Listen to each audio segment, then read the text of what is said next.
Give your enemy another chance and promote reconciliation. Be receptive. He may have changed his mind, recognized his mistake, and may be waiting for an opportunity. We all make mistakes and would like a chance to make amends. If you shut yourself up inside, if you shut yourself up inside, you're hurt and want nothing more to do with him, you are being worse than he was.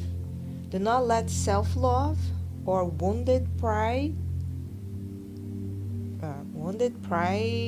rob you, I think it was wounded pride rob you of an excellent chance to triumph over yourself.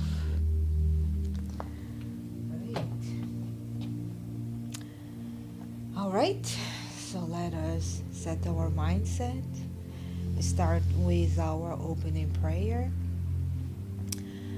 Thank you, Father, for all that has been given to us, Divine Creator,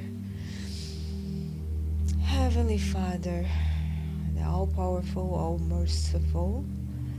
Allow us today to learn a little bit more. Just like the message said, all this learning, more than for other people, like when we forgive others, is for ourselves.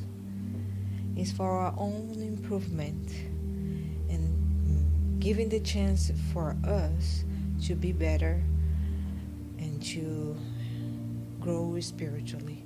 Thank you. And this month of Christ, we are celebrating Jesus. Help us to see the world like he saw, with an open mind and an open heart and the full potential that we all have of being loving and kind. Thank you, and may your will be done, not ours. So be it.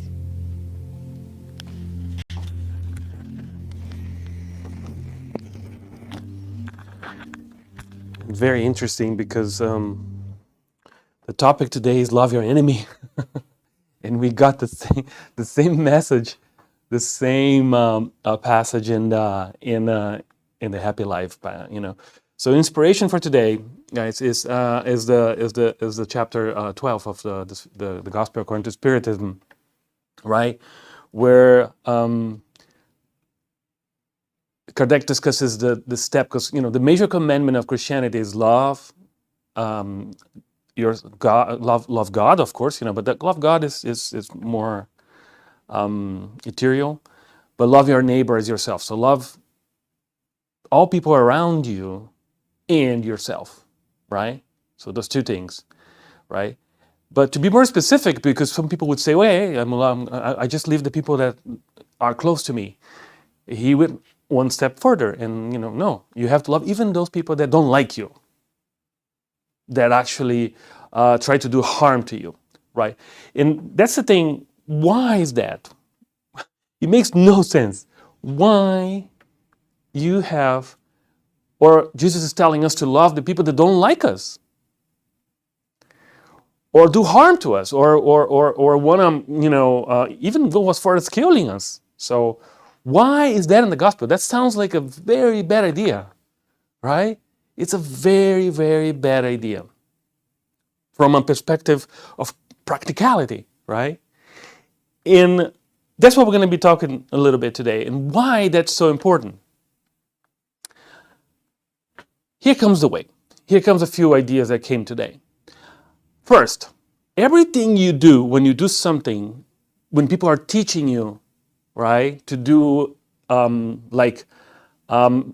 any activity like cooking, like flying an airplane, whatever you're doing, there's always a warning for things that you should be careful about, because they give you the worst possible outcome, right? I was thinking about cooking. What's the worst possible outcome if you're cooking? If you're cooking something, right? Probably one of the worst possible outcomes is burning the food. Because if you burn the food, it's very difficult to recover, right? If you forget and the food gets burnt out, how you recover from that? It's very hard. So it's kind of the worst. I mean, if you put too much salt, maybe there's a way. I mean, there are other things you do. Maybe there's ways to recover a little bit. But once you burn, I don't know. Like, for instance, if you're learning to fly an airplane, right?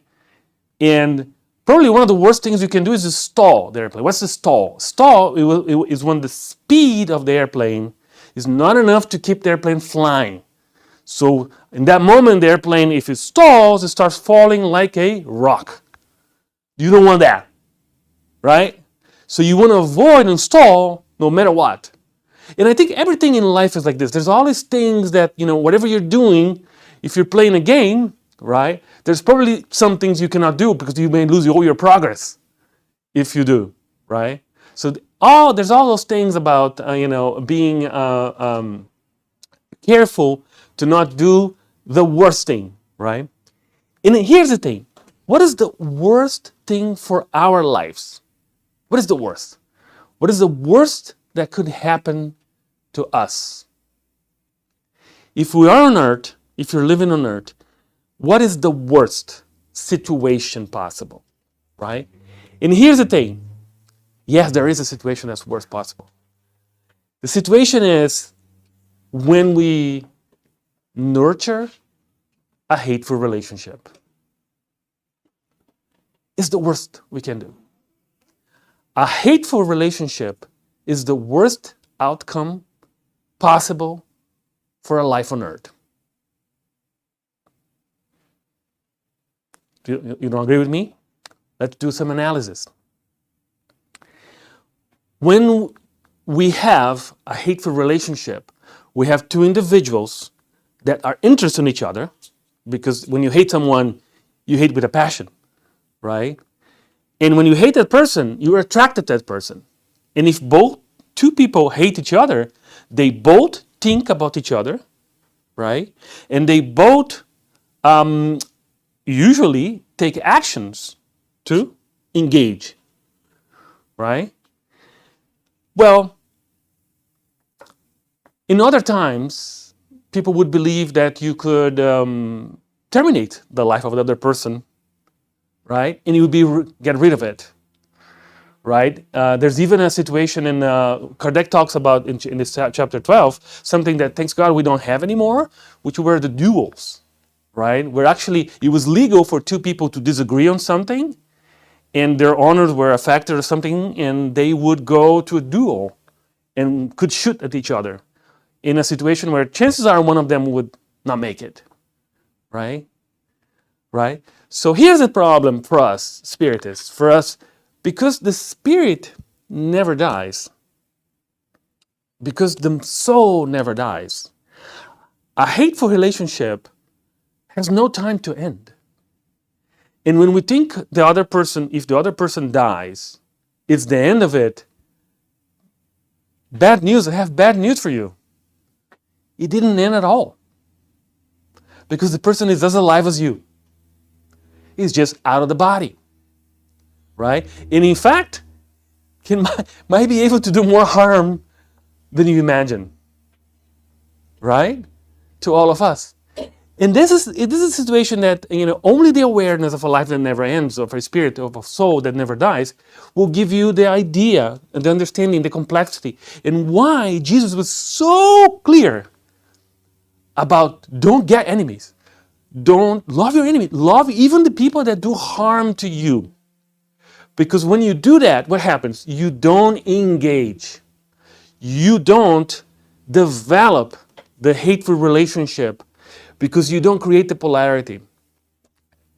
In the stories we hear from the spiritual, especially in the André Luiz collection, there's several stories where dramas or situations that happen on a physical life during here dragged for hundreds, if not thousands of years on the other side, because people don't forgive each other.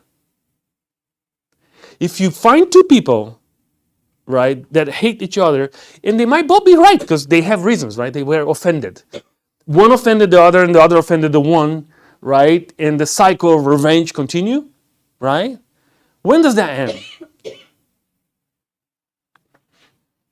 Who knows? Because those two people are immortal beings.